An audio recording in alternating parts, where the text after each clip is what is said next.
Hello guys, good afternoon. Welcome to my channel. Hello guys, for today's video, ito nga po pala. Ang ipapakita ko sa inyo ay ang kung paano gumawa ng hollow block guys, no. Ito na guys. Papakita ko sa inyo, kaya guys, tara, samahan niyo ako. Ayan. So, malapit lang dito sa bahay ko yan, guys, no? Kasi nakastayin na ako dito, guys, no? Unang-una, guys, yan, lahar, guys. Para siyang buhangin, guys.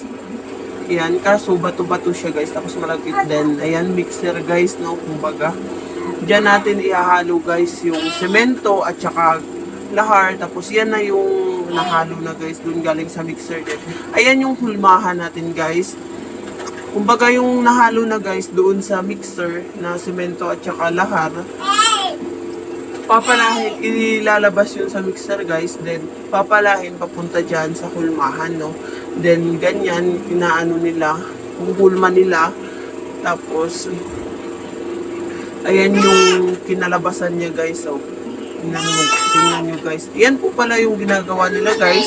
Ang ano po niyan, ang hugis po niyan, number 4 po yan, no? D4 po na hollow blocks, kumbaga yan, yung hinuhulma nila. Ayan siya guys, ayan. Ayan siya, ganyan po ginagawa nila guys. Ayan, ayan na po yung finished product. Tapos ayan guys, nandito na naman tayo guys. Dito naman po tayo guys sa D5 guys. Yan, napakarami po natin stock guys. Kung mapapansin nyo, sa likod ko, marami talaga tayong stock ng D5 guys. Ayan. Ayan guys.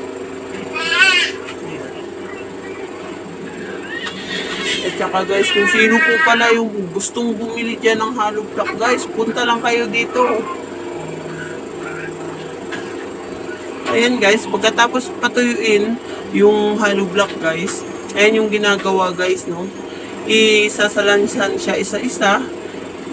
Then ayan na yung finished product nyo guys. Ayan. Ayan yung hulmahan guys. Ayan siya kung walang laman. Ayan yung mixer natin. Dito naman guys, D5 naman yung ginagawa dito. Kung napapansin nyo guys, malaki yung butas niya kesa sa D4. Ayan guys, ayan. Mga bakal naman guys, ayan, ayan. Sobrang dami guys, bakal. Ayan, mga elf, tomo. Ayan yung mga gulong natin guys, no? Ayan guys, thank you for watching. So, sana nag-enjoy kayo. Bye-bye!